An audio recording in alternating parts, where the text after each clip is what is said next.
Welcome into another edition of the Cory Sanding Show. Sorry for the Sorry for the hiatus I've been on. As you can see, we've got a little bit of a change of scenery here. Starting to get my studio set up little by little. Got a little bit of decor right now, but we're still waiting on some shelves to get in. But big show today, simply because it's the first time I've been live since the NBA Finals came to an end. After what was an epic game set. Well, could have been an epic game 7, but as we know, didn't turn out that way. But got a pretty good show for you all today. We're going to be reacting to the NBA Finals. We're reacting to Tyrese Halliburton's injury. Could it have changed the outcome of Game 7? I'm not sure about that. We'll get into that here in a minute. Bleacher Report ranks a list of their top 10 NBA champions in the past 10 years. We'll react to that, as well as Brian Windhorst of ESPN, releasing his top 5 individual seasons, and we're going to react to that one as well. So thank you all for once again and for joining me. If you haven't, click that subscribe button, click the bell button to get notified of when I drop my live content and we start dropping pre-recorded content here in the near future. And obviously give me a follow on my other social media accounts at Cory Sanding on X/Twitter, Instagram, and obviously you all can follow me on Facebook as well. But starting the show today, we're going to be getting into the NBA Finals.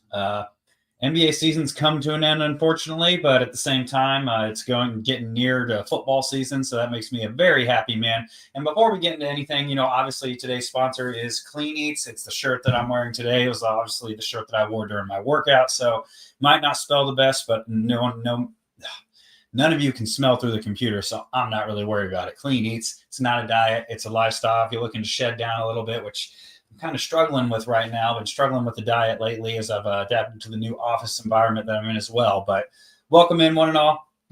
Feel free to drop some comments. We'll be reading those live here shortly, and we'll also get into other ways that you can actually help support the show and help us grow, as we have now eclipsed 1,000 subscribers. I don't know who, what, when, where, or how, or why, but I am grateful. If only I could get my entire Instagram following on that train, maybe we could start monetizing here soon. But thank you for those that are tuning in. We're going to get right into it. So the Oklahoma City Thunder defeat the Indiana Pacers 103-91 in Game 7 of the NBA Finals, led by MVP and Finals MVP Shai Gilgeous-Alexander, 29 points and a playoff high 12 assists.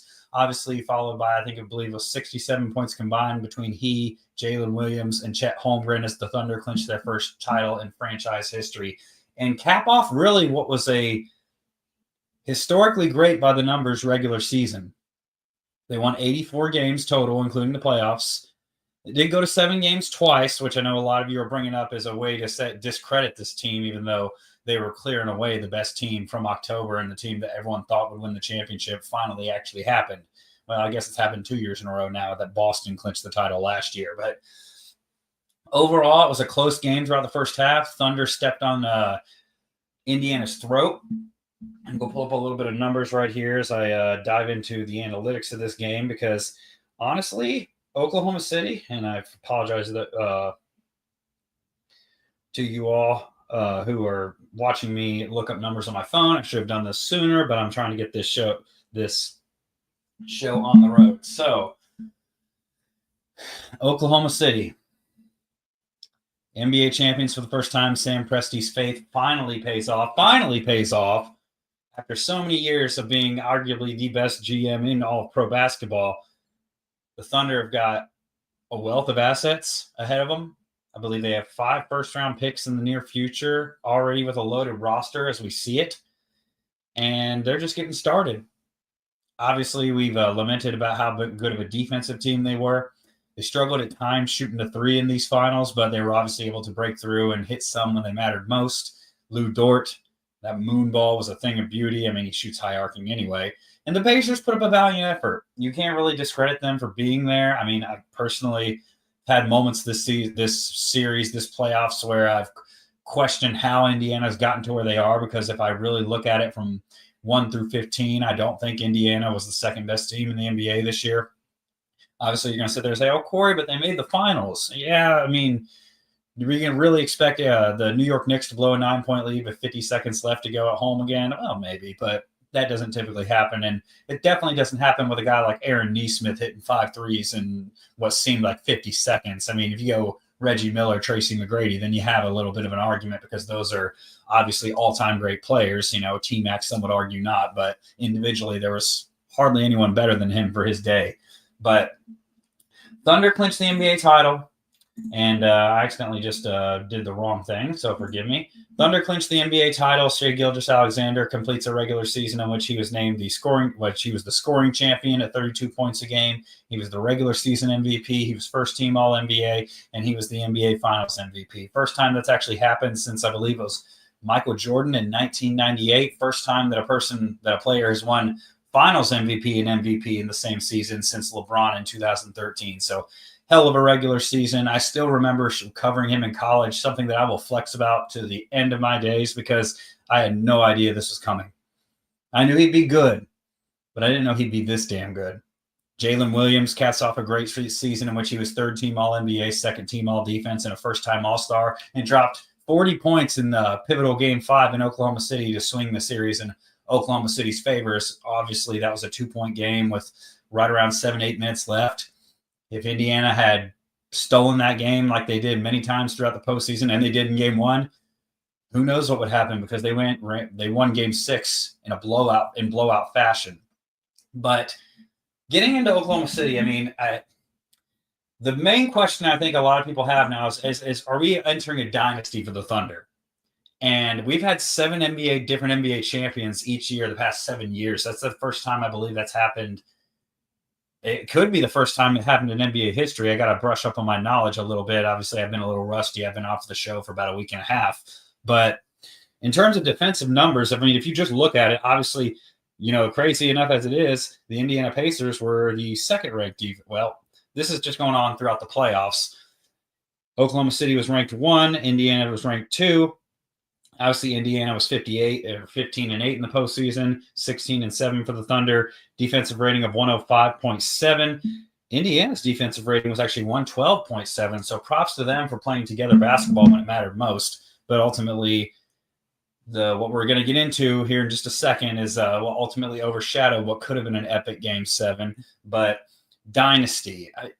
What really qualifies as a dynasty? That's what you really have to ask yourself. When you really think of dynasties, you think of the Chicago Bulls of the 1990s. You think of the Boston Celtics and the Los Angeles Lakers Showtime in the 80s. And then obviously you have Bill Russell's Celtics, who literally were the dynasty in all of sports for over a decade, right around a decade, 11 championships, I believe, and 13 seasons with Bill Russell as a player. Correct me, Chad, if I'm wrong. But with so much parity in today's NBA, it's hard to sit here and definitively say that a dynasty is going to start. We thought Boston would win back-to-back. Obviously, that didn't happen. A lot of people will point to Jason Tatum's injury, but ultimately, at the end of the day, when that injury happened, the Knicks had already gone up 3-1, and they were up by, I believe, 12 points in the fourth quarter when JT got injured. He had already had 40-plus at that point, and had knocked down 7 threes, and it still didn't make a difference. So anything can happen in today's NBA. We thought the Cavs were world beaters. They lost to the Pacers in 5. We thought the Knicks were the favorites heading into the Eastern Conference Finals, and they had a 14-point lead with 4 minutes to go, and we're up by 9 with 50 seconds to go. I think that's a 99-point-some-odd% chance of them to win that game, and guess what? It didn't happen, and I love it. Obviously, those Golden State fans, you were a dynasty as well. I'll give it to you. Some people could argue that the Big Three Heat were a dynasty, even though they only won 2 in 4 years. At the end of the day, the era of the super team is over. It's all about how you construct your team and how you play as a unit. Oklahoma City had tremendous depth. They can go 1 through 10. 8 through 9 usually when it's really, really close, but they can go 10, 11 deep. Indiana had underrated depth as well. They showed throughout this postseason that they can do it with the best of them. Do I still think they were the second best team in basketball? I do not, but obviously the history's not going to remember it that way. But starting a dynasty, that's a hard ask in today's day and age. We haven't really seen it in football except for Kansas City, and they might be on the downside now of this current iteration of Patrick Mahomes and Andy Reid. Obviously, Travis Kelce's at the end of his career, and the Eagles just showed that they were clear, far and away the best team in football. And then, obviously, you get to the Ravens, who have now the best roster in football on paper, and it's not even debatable. and the best quarterback in the NFL right now, because nobody's played the quarterback position better for the last 2 seasons. And that's just a subtle drop of hint of this bad boy right here, because it's the offseason now. Training camp's right in the corner, and I cannot wait for opening night. Ravens at Bills in Buffalo. Chance to get a little measure of payback. It really doesn't matter in a big scheme of things, except for maybe in terms of seeding, but we'll see what happens when that rolls around. But dynasty in OKC, yet to be determined. I really can't sit here and definitively say that they're going to win 3 of the next 5 championships, or, I guess 1 or 2 more in the next 4 to 5 years. Yet to be seen, but you got a great, great young trio in Jalen Williams, who I think is closer to superstar status than Tyrese Halliburton. He was far better in this series. Halliburton actually wasn't that effective in this series outside of 1 shot, and then obviously a stretch in game 6 where he, inspired the team with his play, but high calf strains. We'll get into that in just a second. But to address the elephant in the room, Tyrese Halliburton suffering a torn Achilles in the first quarter. Exits with an Achilles tear. They were pretty vague until the next day. The third star to suffer that same injury in the NBA playoffs, wearing the same number that originally started off with the same injury, a high calf strain. It was the exact same thing we saw happen to Kevin Durant in 2019 when the Warriors pushed him to get back quicker. I think Bob Myers will probably regret that for the rest of his life, because obviously Golden State was better than Toronto, and with a fully healthy squad, they probably would have won that series in 5 or 6 games. I'm going to go on 5, but that's neither here nor there. Would this have changed the outcome of Game 7? That's the biggest question here, and that's what everyone has really talked about is, oh, man, he was cooking them. So clearly it would have changed the outcome because, man, superstar Tyrese Halliburton, and I'm not here to discredit what he did for the Pacers in this postseason, but they were up by 4 after he hit his third 3 in the first 4 minutes. They were up by 4. What does that ultimately say? They're up by 4. OKC clawed back. SGA made a good closeout. He had to force the drive, planted on that leg, and then as you saw in the replay, that Achilles snapped and rolled up like a nightshade. And it's really, really unfortunate. But you can't sit here and say, I mean, would we have done anything different if we were in that situation? I don't think we would have. Game 7, NBA championship on the line. You might not ever get back to this stage again. Not saying that the Pacers won't or he won't, but that's how you have to think about it in the heat of the moment. You might not get back to this point in time again, so you go for it. And they had some momentum. They had a swing of momentum on their side from that thumping that they gave the Thunder in Game 6. But if you really look at Tyrese Halliburton throughout this series, he wasn't that effective at all. Lou Dort was locking him up. Caruso was giving him trouble. Jalen Williams and SGA were giving him trouble. He had no rhythm whatsoever, even when he was moving fairly well. Before he hit that game-winning shot in Game 1, how many points did he have? 12. That was right around his average for the finals, and we're just going to sit here and say, oh, he was going to go for 30 or 40? I don't see it, and I'm not buying it. I think that's just a way you discredit the Thunder for what they achieved by bringing home the championship at home. What definitive evidence do we have that would have said, yeah, that's what would have happened? Because at the end of the day, Tyrese Halliburton was not that good in these finals. He wasn't. Pascal Siakam was their best player by far. Benedict Mathurin actually played better overall in terms of consistency than Tyrese Halliburton, because Tyrese Halliburton, whether you want to admit it or not, is more than capable. And I think he's actually expected now to throw up a few stinkers every series where he doesn't even doesn't even reach double figures of points. Maybe shoots 5, 6, 7 shots.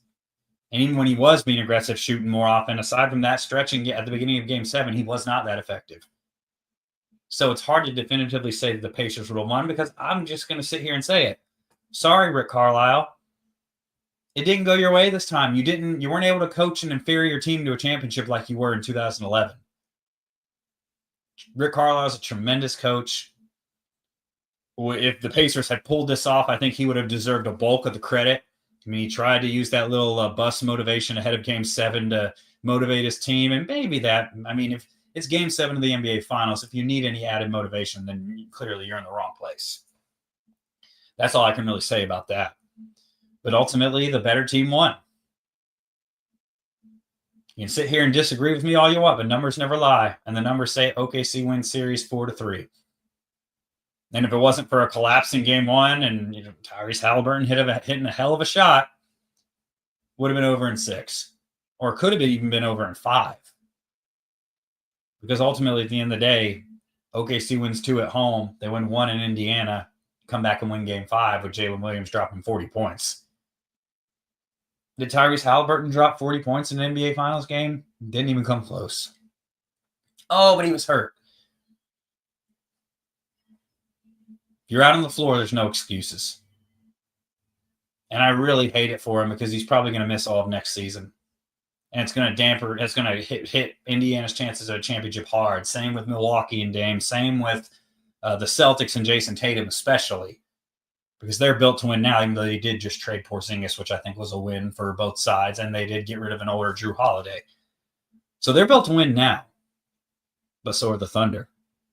And I don't think there's any question about it that that's the best roster in basketball, even with Houston acquiring Kevin Durant, which we'll get into in this show maybe the next show on Friday or something about how Pat Riley's losing it and refused to give up Jaime Jaquez and Haywood Highsmith to try to get a Kevin Durant to go alongside Tyler Hero and Bam Adebayo. But that's neither here nor there. It's unfortunate for Tyrese Halliburton. You send your prayers out to him just because that's a rough injury and he looked devastated and so did his dad and you felt for him. I really do. It pains me to sit here and say that I don't think he was that effective in the NBA Finals, but he just wasn't. And if you're sitting there telling yourself he was, you're kidding yourself and you obviously did not watch the series from beginning to end. But we're going to go ahead and get into some viewer comments. SRT Outlaw says, dynasties are done, not possible to keep teams together anymore. I don't really think that's the case. I just think there's too much parity because, the Celtics have stayed together for years. This Thunder core has been together for years. This Pacers core has been together for years. They were in the conference finals last year when they got swept, I believe, by the Celtics. You can keep rosters together. The Nuggets, their core has been together since they won their championship and even before it. The Lakers have had pretty much the same core. Now I believe they're maybe not as well constructed this year, but they're better now that they have Luka and LeBron, as LeBron heads into the twilight of his career. But overall, I don't think dynasties are done, but I think the parity is very good for the league. I think it's good that super teams are no longer here. And I'm not sure what this no comment means, but if you're going to sit here and refer, no, these teams have all lost key players. Porzingis, Drew Holiday at almost 35. What do you define as a key player? That's the real question. Houston, Phoenix, you can't sit here and say that because they were never a contender, even with their big three. Houston may have traded an up-and-coming star, but they're trying to win now. Memphis, obviously, they've ran into a bunch of issues off the court with John Morant and a bunch of the players there. Follow-up comment says, role players win championships. I agree. But at the end of the day, the role players were great in this series, but it was SGA and Jalen Williams that took them home. Lou Dort's a fantastic defender, though. I love watching him defend. Caruso, too. It's a funny comment he made after the game saying, oh, now I have a real one, so no one can say anything. It's an indirect shot at the Lakers and LeBron, but we'll go with that. But ultimately, at the end of the day, I think it's good to have parity, but I don't think dynasties are done, but it's just a lot harder now than it would have been 10 years ago. And speaking of 10 years ago, before we get into Brian Windhorst's top 5 individual seasons of all time, which, we're going to let you all weigh in and see if you agree with them or not, we're going to go ahead and get into Bleacher Report's last 10 NBA champions. So they put together a list right after the Thunder won the championship in which they ranked the last 10 NBA champions from top to bottom. And I'm going to go ahead and share my screen here, and I'm going to go ahead and pull this up. So we're going to get right into it. Number 10, The 2019-20 Los Angeles Lakers that won the championship in the bubble with LeBron and AD. They start their ranking off by saying this is the toughest team to judge because of the pandemic, and they did get a 5-month break. But ultimately, the Lakers were rolling heading into that postseason. Both LeBron and AD, obviously noted here, both earned first-team All-NBA and averaged 27-plus points each in the postseason. But their net rating is the second lowest mark of these champions. And when it comes to it, when we're going to get into the others, you're going to see why. But I think it's a fair rating. I don't think this Lakers team is one of the best championship teams of the last decade. And I definitely don't think it's one of LeBron's best championship teams. In fact, I think if I could rank them, they'd probably be the worst. And just in terms of totality. Maybe you could sit here and say, oh, well, AD's at his best, he's better than Dwayne Wade. I don't agree. But, maybe he complements LeBron better because he's a big man and he's a very good defender when he's healthy. Going down to number 9, the 2020-2021 Milwaukee Bucks with Giannis highlighting a choke job by Chris Paul on the Phoenix Suns, which unfortunately Chris Paul, CP3 is going to go down as not only, the second or third greatest point guard ever, but one of the biggest disappointments in the postseason ever for how good he really was. As you can see right here, they don't go hopefully too far. Both 2018-19 and 2019-20, they were the best record in the East, but they didn't make it to the NBA Finals either time. They were very good at scoring. They averaged 120 points a game this year, and obviously they swept my Heat. They beat Brooklyn in Game 7 by a toe. Kevin Durant will probably kick himself for that one forever.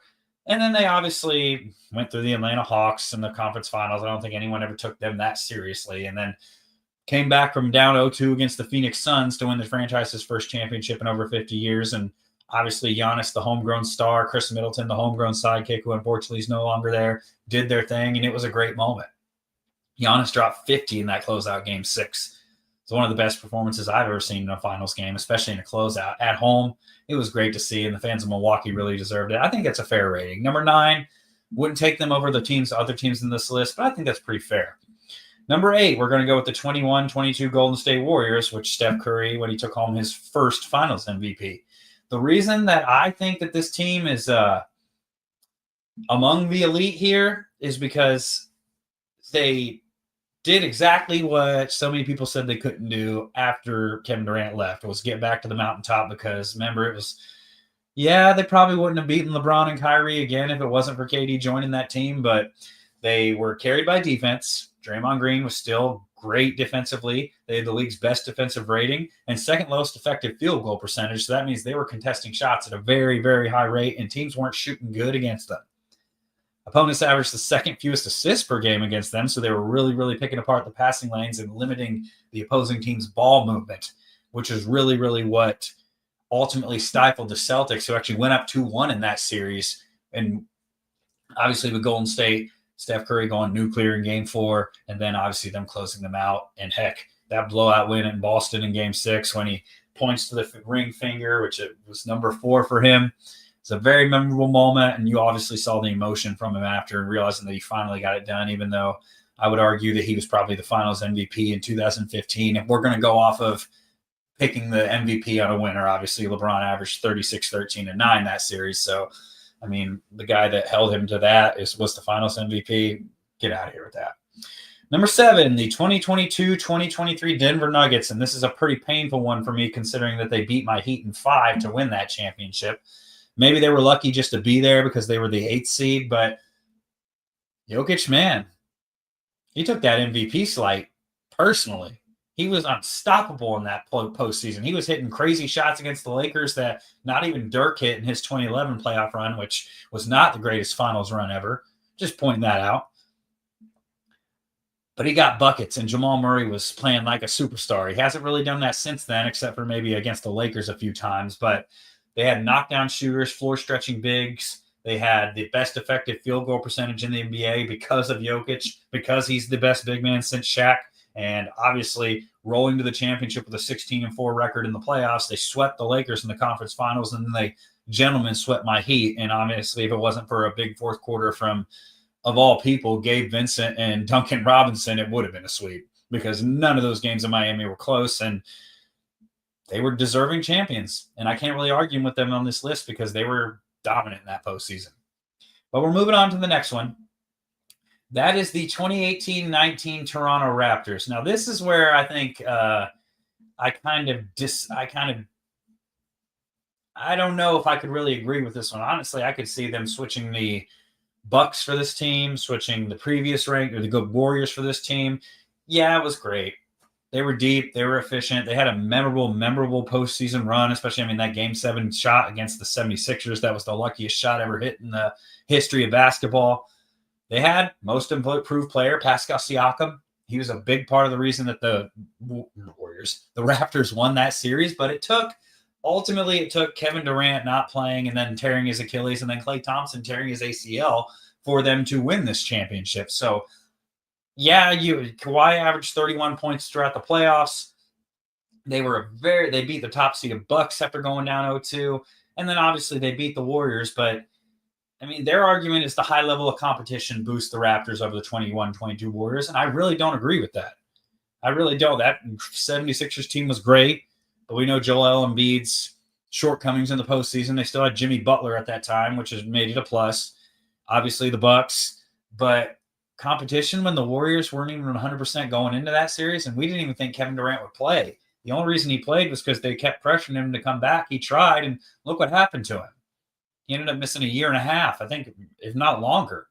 So I don't agree with this. I think this is probably one of the worst champions in the past decade. I would actually, honestly, put this with in the likes of the 2011 Mavericks or the 2010 Lakers or the 2020 Lakers as well. Another Lakers team, not to discredit them, but that was just a weird season, and they beat who's in front of them, so you can't take that credit away from them. But yeah, that's where Bleacher Report and I disagree.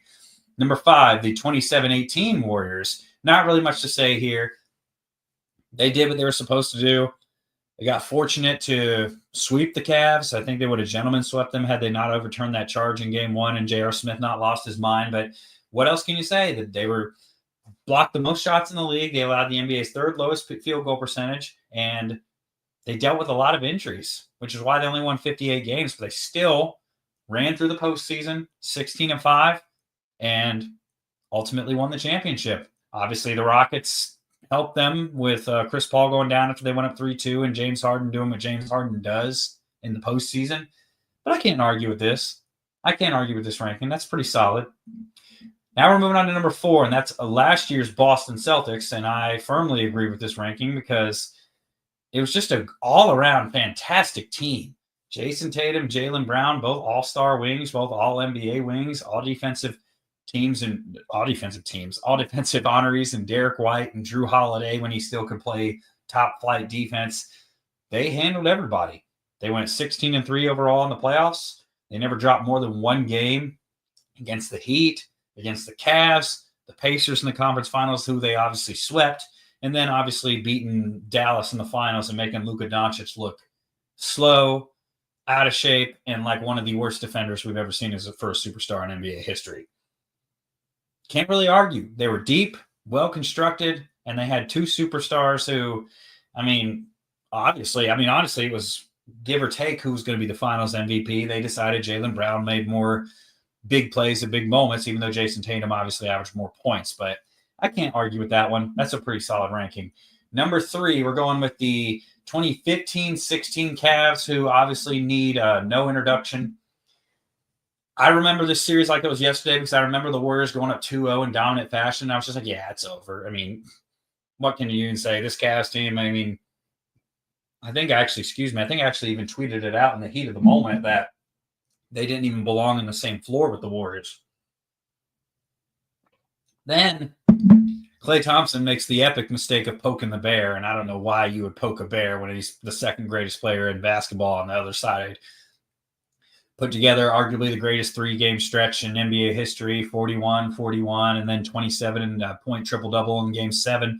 Kyrie was fantastic in those last 3 games as well, 41 alongside LeBron in Game 5, and then obviously 25 plus in Game 6 and Game 7 as the Cavs were the first team in NBA history to rally from a 3-1 deficit to win the championship against a team that everyone said at that point was the greatest team in NBA history. 73 wins. How could you argue with that?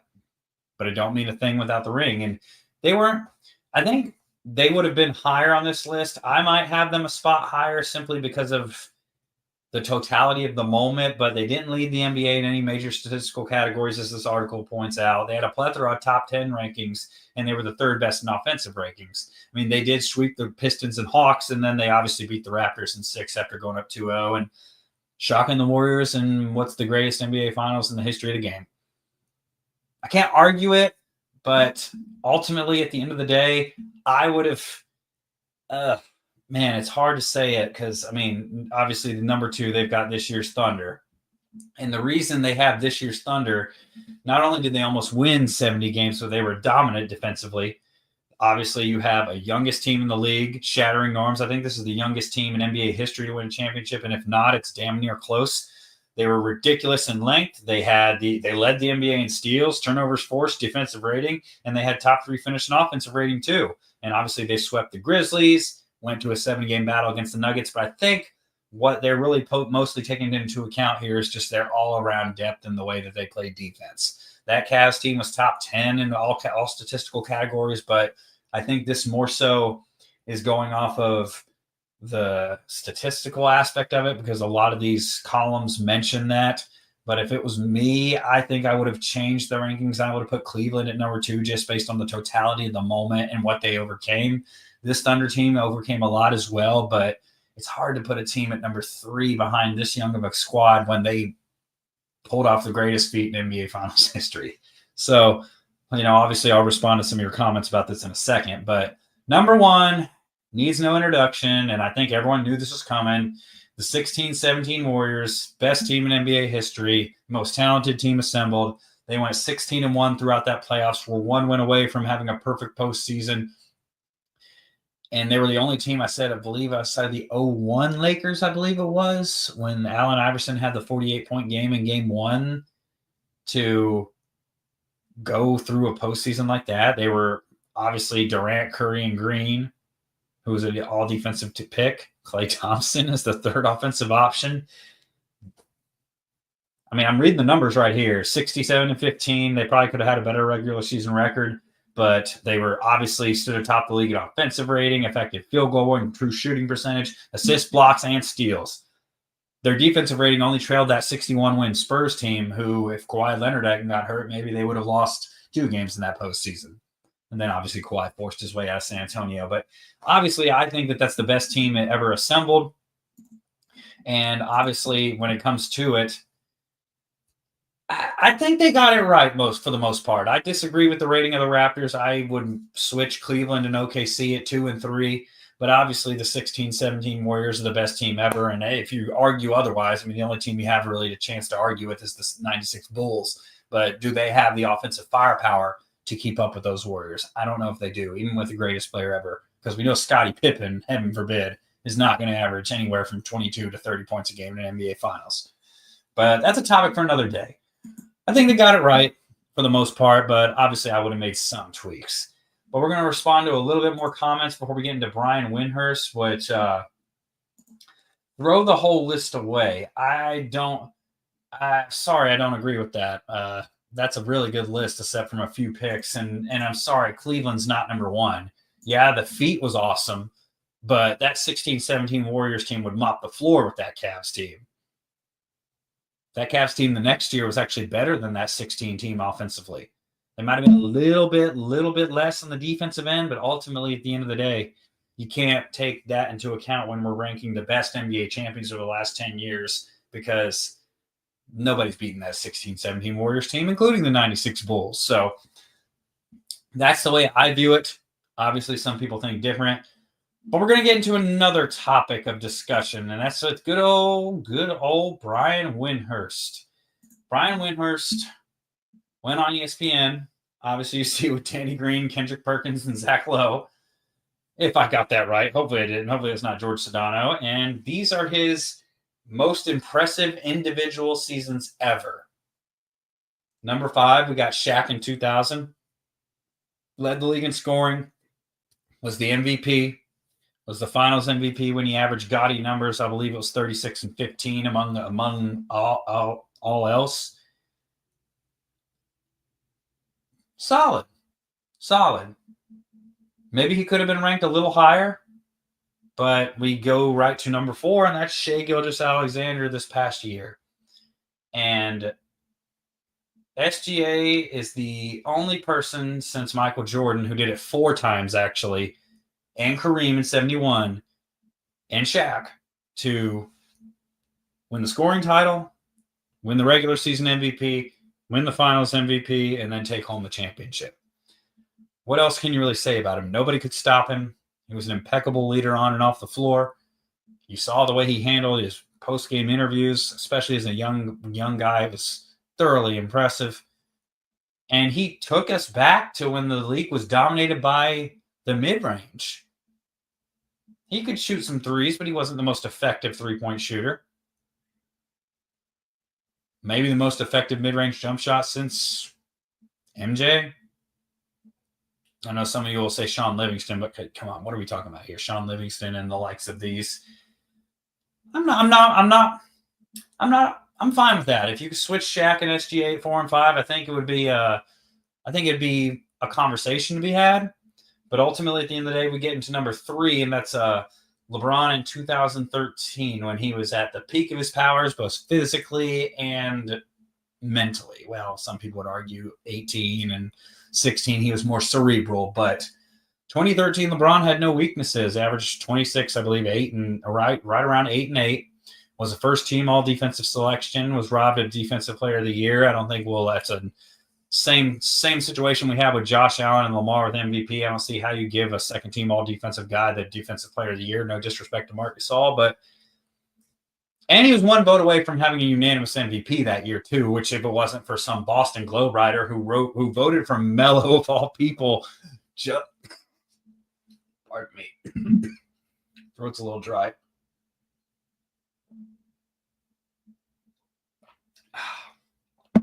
Who voted for Melo as MVP basically just to spite LeBron because he was I'm not even going to get into that, but obviously, LeBron didn't win the scoring title that year just because that really wasn't. I mean, he only won 1. It's not really his focus it's never really his focus unless he knows he has to go out and drop 40 or 45, 50. But I'm cool with him being at number 3.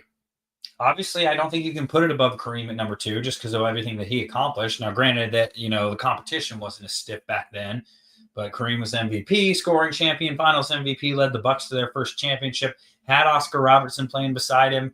You could argue, he had a Big O, but LeBron had Dwayne Wade and Chris Bosh. So, we're going to split hairs right there. I'm cool with Kareem being at 71, Kareem being at number 2. Which leads us to Jordan in 96, and I don't think there's anything else to be said. MVP, scoring champion, finals MVP, all defensive first team, 72 wins. Anything else need to be said? I actually think Wendy actually got this one right, to be completely honest. The only one that I would be okay with changing is SGA and Shaq, but at the end of the day, I'm cool with either or, simply because it's subjective when you split the hairs, but ultimately I think the 5 right there are right. And I think those are the best picks, and obviously you could toss them up where they rank individually, but those are the guys that have really, really achieved most in the span of a season. Unless you throw in a Defensive Player of the Year, which if LeBron had won that, I don't think the scoring title would have even come into fruition. I think that probably would have been 1A, 1B with Jordan's 96 season. Obviously, he wasn't Defensive Player of the Year that year, but he was first team all defense.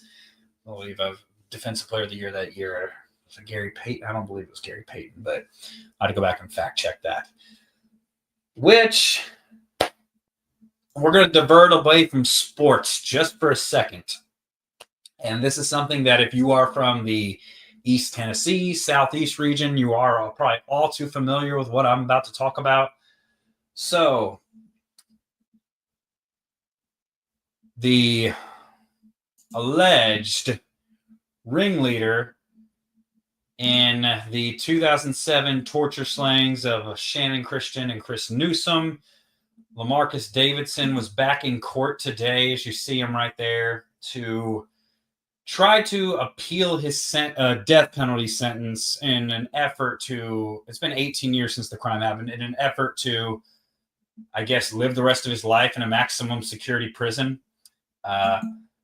Those of you that don't know the background of this case, back in January of 2007, Shannon Christian and Chris Newsom, both pictured here, were abducted at a parking lot of an apartment complex in East Knoxville.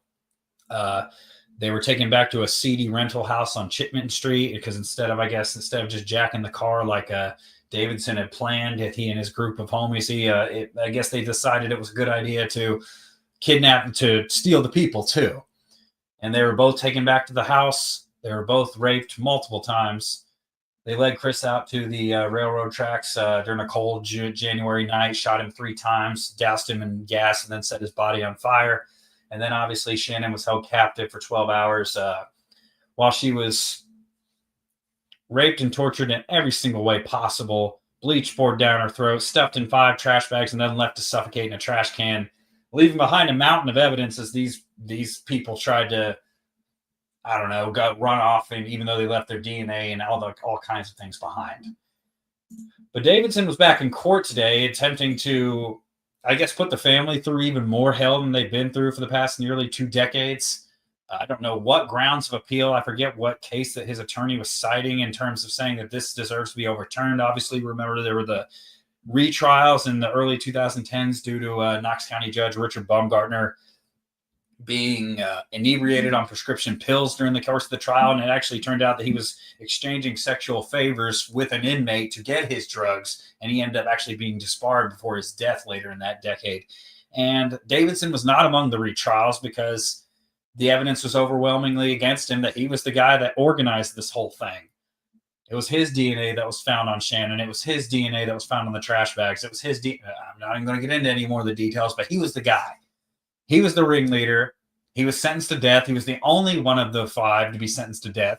LaTalbus Cobbins sentenced to life without parole. He was up for the death penalty as well. George Thomas was originally sentenced to life. I believe they gave him a reduced sentence because he testified against Eric Boyd, who was more than likely the perpetrator of the rape and murder of Newsom, especially based on his testimony, who wasn't convicted until 2019. And then you have Vanessa Coleman, who obviously appealed to the parole board after her reduced sentence and has gotten denied every time. But ultimately, if you're from the Knoxville community, you've heard too much of this case. And at the same time, like the next question I'm going to bring up, should he get a reduced sentence? Hell no. What are you talking about? A reduced sentence for all the stuff that he did? Not only was he the organizer and ringleader in these crimes, but he was a career criminal. And I'm not sitting here and saying you can't be a guy that jacked cars and you can't get out of prison and get reformed, but he got out of prison, came over here to Knoxville from, I believe it was Memphis or Nashville, one of the two, came here to sell dope, and then just couldn't keep his ass out of trouble. And then I guess he got a hair up his ass because his girl left him that early that month, right after New Year's. He said he needs to go carjack some people and get some money, according to Cobbins' testimony in his trial. When he took the stand for, I believe it was more than an hour, tried to convince jurors that he wasn't, part of it. And he was just, in the background. But ultimately, does this look like a guy that's reformed and that should get less than the death penalty? There's a book on Amazon too, written by one of his cellmates. It's called The Most Evil Man I've Ever Met. And it's based on Davidson and just conversations that they had in prison at Riverbend Maximum Security Facility in Nashville, where he's currently being held. And obviously Gary Christian spoke to local media, I believe it was yesterday, and I think I echo his sentiments. Why hasn't a date of execution been set? He's been on death row for 18 years. Tennessee has a very slow process when it comes to the death penalty, and it's honestly just making this process drawn out even more as the families get towards the latter years of their life. Obviously, we have the Chris Newsom Memorial Baseball Tournament.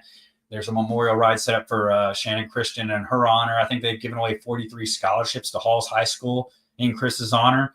Obviously, there's a scholarship to the University of Tennessee, my alma mater, in Shannon's honor, because she was about to graduate with a degree in sociology, I believe, that December before she was murdered. And ultimately, it's something that they did not get to live out because of these 5 guys. And it was all on this guy's shoulders. And of course, I know that you have the right to appeal. You're going to exhaust everything you can to not have a lethal injection put in your arm, or heaven forbid, the electric chair, if that even still exists, or the gas chamber. But Tennessee needs to get it together. This guy needs to be under. I mean, I think he should be under the jail. He practically is, because it's a 23-1 maximum security prison. But asking for a reduced sentence after all the stuff that happened in this case, and after literally all your homies turned against you and snitched on you the first chance they got, including your own brother. And I'm glad they did, because they should have. And while the time I was a reporter, whether it was at Channel 6, whether I interned at Channel 8, whether I was still a student at the University of Tennessee, I talked with actually the DA who prosecuted this case. Her name's Takesha Fitzgerald. And obviously I got to take a look at some of the pictures from the crime scenes. And Lord have mercy, I've never seen something so horrific. Maybe outside of the OJ murders, some of the Manson murders, stuff like that, Casey Anthony, obviously most of those were censored. You stand there and you think, why? What would possess someone to do this to two people that you don't even know? Obviously, white supremacists tried to say that this is a hate crime based on race. That was disproven. It's just a random occurrence, the worst possible occurrence, unfortunately, that you could have. But ultimately, I do not think he should get a resentence. And I think the sooner that they actually put him with his maker, the better off the world's going to be. Because there's going to be nothing gained. The judge ruled that he's going to have a decision in 60 days. If it was me, I would have had a decision right there and said, hell no. But I guess you have to go by the legal statutes in the state of Tennessee, presented by local district attorneys and obviously by the Attorney General, Jonathan Scrimetti. But we'll see what happens. But if I was a doubter, I would definitely not be thinking that this guy's going to get any type of reduced sentence. And he doesn't deserve it, quite frankly. But as we near closing point of the show, I do appreciate those of you that have tuned in. I know I haven't been as consistent as I like to have been, but I'm all changing that today. I got a couple new comments, and this is by Study Boy, and he says Cory for 3, and then of course the next comment is Brick, and I don't build houses over here, bro. I just cash in what raindrops because it's wet. And we'll record some content shooting if National Fitness will let us. I hope you're watching. If they do, hey, I'd love to come in and film some stuff there. But overall, thank you all for tuning in to this edition of the Cory Standing Show. We'll be back on Friday, shooting to go live at 9 Eastern, 8:30, maybe 8:30 Eastern. Just trying to get different things together. Also, we'll be putting together new ways for you all to support the show and donate to the show. Obviously, I'd love to build this into my next career, and it costs money and it takes time. It's very expensive. We'll be introducing a Patreon. Obviously, we'll be monetizing on YouTube and monetizing on other social media accounts as well. Stay tuned for those announcements. But overall, thank you all for tuning in. I do appreciate the support. Those of you that have tuned in and supported the show so far, we'll see you all next time. And don't forget, on your way out, hit that subscribe button. Hit the like button if you enjoy the video, comment to boost the algorithm. And obviously, it's more important than ever now that you click that bell button to get notified when we drop our content over here at the Cory Standing Show. But over that, I'll leave you this one comment. The GOAT, the legend. Hopefully one day I'll get to that status. But right now, we're just going to work our way, bust my ass to get there. Thanks for tuning in, y'all. I'll see you next time.